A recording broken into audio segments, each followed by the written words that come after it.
Hi guys, welcome to জীৱন mixer. তো ৰাতিপুৱা শুই উঠিয়ে গা পা ধুই আহি গ'লোঁ। আহি পানী এগিলাচ খাই ল'লোঁ।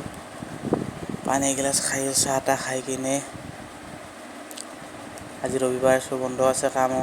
তো খুৰাৰ ঘৰলৈ আহি গ'লোঁ।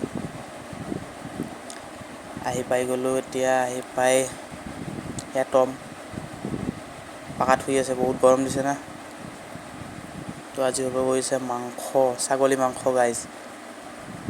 তো ছাগলী মাংস বনাই আছোঁ। তো আলু পিঁয়াজ কুটি ল'লোঁ। এয়া আলু পিঁয়াজ নহৰু জলকীয়া আৰু এয়া মাংস। তাৰপিছত কেৰাহী বহাই দিলোঁ।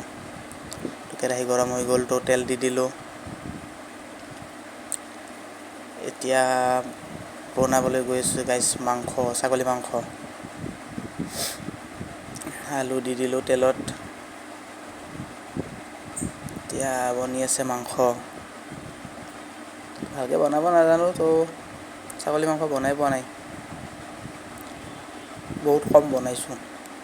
তো আজি অলপ চেষ্টা কৰিলোঁ বনাবলৈ। তো বহুত গৰম দিছে গাইজ। তো মাংস প্ৰায় হৈ গ'ল আৰু অলপ দেৰি আছে বাৰু। তো পানী দি দিলোঁ, এইফালে ভাত বহাই দিলোঁ।